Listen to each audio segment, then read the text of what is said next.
Yon, good morning mga tol. At alas kakagising lang natin. 7:25 na umaga. Nag-alarm ako ng alas 6, tapos pinatay ko yung alarm. Paggising ko, alas 7 na.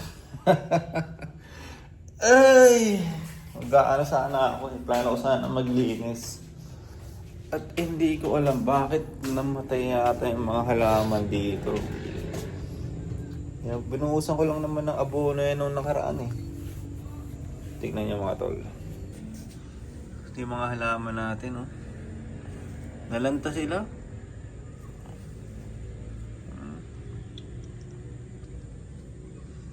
Lahat. Nalanta. Ilang araw ko ba ito hindi nalidiligan? 2 pa lang naman ah. Bilis naman yung mamatay.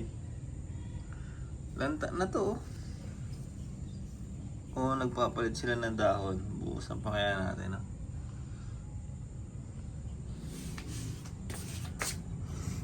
Mga talong yata ito lahat. Kaya pala siya nagsipaglanta. At para makulimlim Ito yung diligan natin. Yung mga talo parang makulimlim ngayon.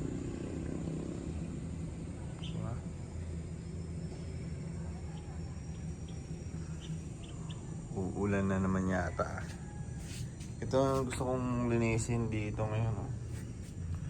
Ayusin natin. Mapin natin to. Walisin ko muna. Tapos mag-mop tayo. Diba? Pero diligan ko muna. Saglit lang. Puusan ko muna yung mga yan. Wala na to. Hindi na to lalaki. Dito maliit na lang. Maliit lang talaga siya. At mayroong ganyan-ganyan. Ano yun? Maambon na. Maambon na dun Ipon lang tayong tubig. Saka tayo magbibilig. So yun mga tol, isang magandang umaga. At ngayon ay pang 2 months na yata ng channel natin. Naka2 buwan na tayo. Lumipas na yung 2 buwan dito sa channel natin.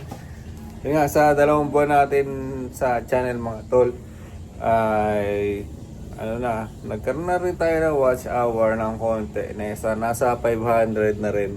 500, edi 3.5 pa yung kailangan natin na watch hour niya. Matagal-tagal pa to, pero yun, tuloy-tuloy lang natin na-uploadan itong channel natin. Plano ko nga talaga dito, tayo daily vlog. Yan, pakita ko lang yung yung nangyari sa akin ngayong araw. Parang daily life, gano'n. Ano yung buhay natin. Parang practicean ba? Paano practice tayo araw-araw nag-vlog, di ba? Masanay tayo sa harapan ng camera. Tapos, yun, masanay nga. Yun, isa na yun. Siyempre, araw-araw ka nag-vlog, di ba? Araw-araw ka nagsasalita. Kahit pa paano, yung experience, di ba? Nagkakaroon ka ng experience, salita-salita. Yung hindi tayo masyadong mahihiya, ganun lang naman yun Sa ngayon, nag-iipon ako ng tubig. Didiligan ko muna itong mga ito. Hindi ko alam kung ilang araw na ako hindi nakapagdilig Lagi ako late nagigising ngayon. Magwalis muna ako dito mga tol. Para maano ko. May dashpan na rin kasi ako dito sa taas Kaya magwawalis muna tayo.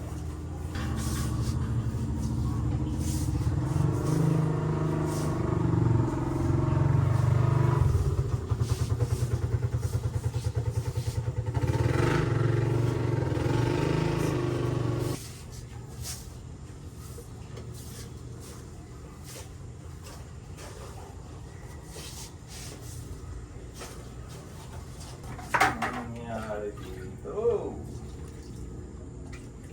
Bakit ganire?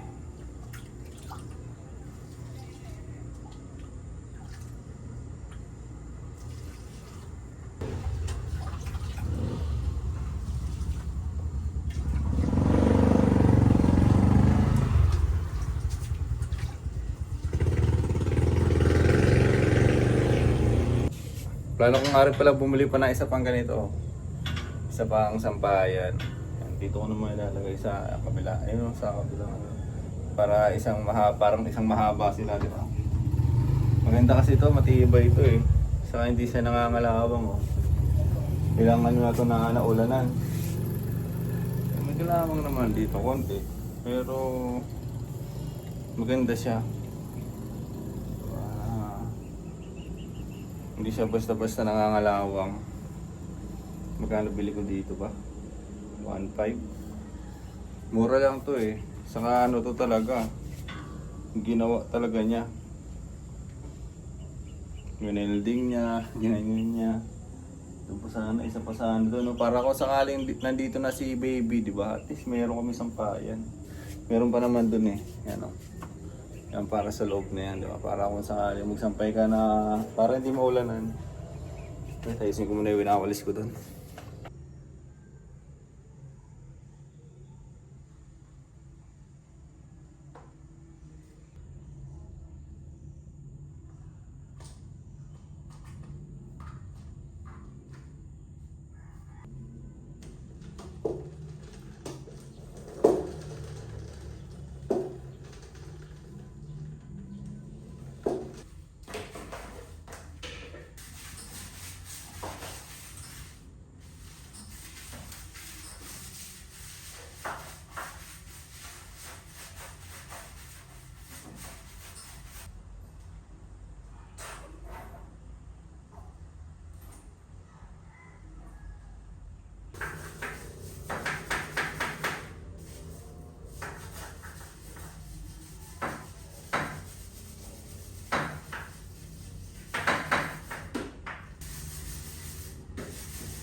Yung mga tol, tapos na ako maglinis ng CR at hindi ko naman siya ganun nalinis.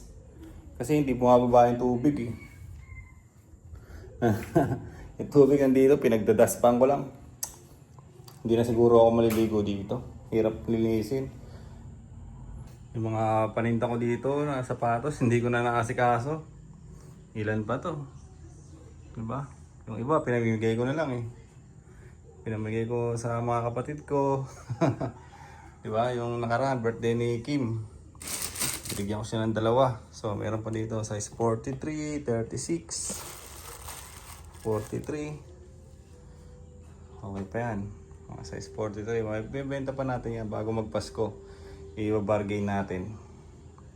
Para wala nang sapatos dyan. Pahinga lang ako ng konti mga tol. At medyo nahilo tayo doon. Pahinga lang tayo ng konti.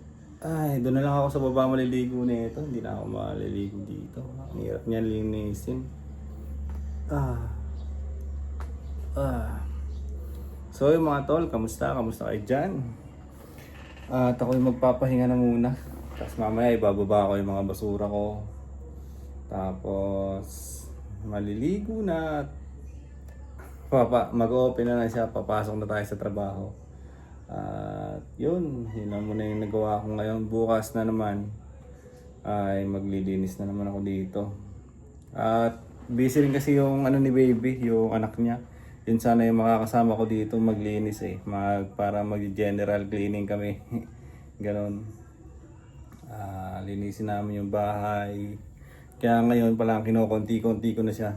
Para pag kinukunti-kunti ko na linisin. Para pagka araw na nandito na siya at paglilinis na kami, pahapyaw na lang, di ba? Kunti na lang yung gagawin namin. Hindi masyadong matagal. Hindi masyadong maano sa oras kasi inaabol nga natin yung pag-open ng shop, di ba? Sayang din naman kasi kung hindi tayo papasok. Di ba? Kung hindi tayo papasok, hindi natin papasukan, sayang din yung 500. Doon lang tayo nabubuhay ngayon eh, di ba? Pambayad na ng kuryente yun. Mabayad na ng kuryente. So, yun yung mga araw na hindi naman ako nakakapasok dati, yung mga nakaraan video natin. Kasi nagkakaroon lang na abirya eh. Tulad nun, yung nasira yung hose, di ba? Nasira yung hose, tapos pinagawa ko, naghanap ako ng gagawa. Ngayon nga, yung sa may gutter doon, talagang wasak na talaga. wala na yung hose doon.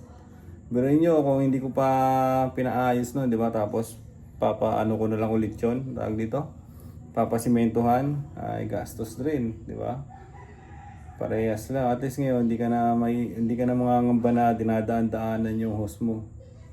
Kasi ang dami dumadaan doon, may mga truck, yung mga nagpapagawang bahay banda doon sa likod. Siyempre diyan dadaan yung mga truck na in-order nila ng materyales eh. Di ba? Mabuti ngayon at napagawa na natin. Uy, sarap ng hangin mga tol. So yun mga tol, yung ngayong araw ko siguro ganun na lang muna yung update ko dito sa channel natin. Yun, maraming salamat mga tol sa mga sumasama sa akin dito sa channel, sa journey ko dito, sa journey ng buhay ko. Maraming salamat. Susubukan ko lang maglalapag ng daily life ng isang ordinaryong Pinoy. Yan. Yung mga kung ano lang yung nangyayari sa kanya, kung ano yung ginagawa niya, mga pinaggagawa niya.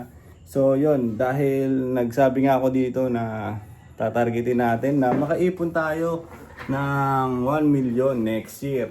Yan, susubukan natin yan. Hindi ako nag-target para yun yung ano ko eh. Tag dito. Hindi ako nagta-target ng 1 million para iyayabang ko siya. Sa akin lang, para sa sarili ko yun ba? Di ba? Para sa sarili ko yun na galawin natin to, di ba? Kahit pa paano, kung hindi ka man makaabot sa 1 million, kahit sa 1% lang, di ba? 1% is 100k, parang ganyan, di ba? So, 10% pa yung 100k. Basta, kunwari, 1 million nga yung tinatarget natin. Eh, hindi natin maaabot yung 1 million next year. Pero at least simula nang papasok ng taon, di ba? Ginalawan mo siya para kasi nga may tinatarget ka. Nagkakaroon ka ng routine kung ano yung pwede mong gawin para makuha mo yung 1M. Pakonti-konti, di ba? So, yun yung gusto kong mangyari next year. At ngayon, inumpisahan ko na. Di ba? At ngayon, inumpisahan ko na. Pero, mapupunta tayo sa gastusan yan. Ilang araw na lang makikita niyan dito sa vlog natin na mapupunta tayo sa gastusan. Pero siyempre worth it naman yung gastos na yun, di ba? Worth it naman yun. So yun mga tol, dahil nga nagtatarget tayo ng makaipon ng 1M next year, di ba? Kahit papaano, kung hindi mo makukuha yung 1M, at least kung mapupunta ka man kahit mga 300k, di ba? Kung makakarating ka man doon sa 300k, at least meron 300k, di ba? Not bad. So, hindi man ganoon kalaki yung naging progress, at least meron, di ba? At least alam mo sa sarili mo na gumalaw ka ngayong taon, di ba? At least alam mo sa sarili mo na meron kang goal, meron kang mga tinatarget diyan. So, yun lang mga tol, hanggang dito na lang muna itong vlog natin para sa ngayong araw. Yun, maraming salamat ulit sa mga nanonood dito sa channel natin. Bye-bye!